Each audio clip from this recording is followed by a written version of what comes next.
Ngolah anget-anget suweger enak cah. Ayo gawe. Duwe telo dhewe ora usah tuku, karek njabut ning guri omah. Nikmate ngene dadi wong desa cah, arep ngolah ae ning guri omah ana telo, karek nduduk, ora usah tuku. Iki aku mbetot rong wit cah, soale isine mok sithik tur mok cilik-cilik cah. Bar njupuk entuk rong wit iki cah tak klumpukno oleh semene iki engko kena nggo ngolak lho cah wesan. Bariku nggo pewangine iki tak jupukno godhong pandan ning guri omah barang cah. Engko kolakku ben wangi ambune cah. Pokoke bahan serba gratis. Iki bahan sing ape tak kolak cah. Iki tak umbah dhisik kacange ya cah. Biasane kacang iki dienggo gawe peyek cah, tapi aja salah iki dikolak juga enak. Nek ora percaya ya jajalan cah. Iki mono kacangku ya ora tuku, cilik kekeki tanggoku yo nan. Tak antepno ning dhuwur kompor. Godhog sik sampe medhok ya cah, tutupi aja lali. Bariku nangkone iki tak teteli sik ya cah. Nangko ki mau yo ngekeki tangga cah. Alhamdulillah rezeki dina iki kok akeh. Urip ning desa tanggane panen ya melu panen.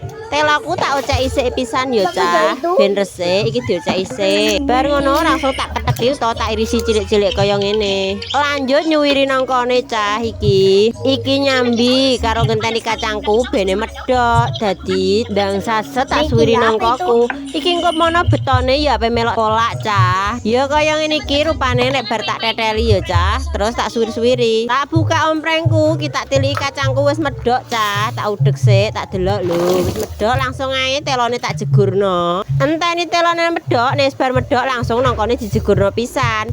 Tambahi gula abang, gula pasir. Terus aja lali kek uyah sithik cah ben marai gurih. Kanggo pewangine tak kei godhong pandan ya cah ya, tak bundel dhisik kaya ngene. Nek wis bar lanjut ae iki cempungno santene ning jero ompreng pisan. Udek-udek enteni sampai umup ya cah ya. Kolakku wis umup iki, walah suweger koyoke. Wis ndang junjung ae. Siapno mangkok, cidukno kolak, toko jero mangkok ngene. Walah suweger cah, wis ra sabar pengen nyicipi iki. Pilek-pilek mangan kolak anget-anget, suweger tenan lho cah, gage nandang jajan.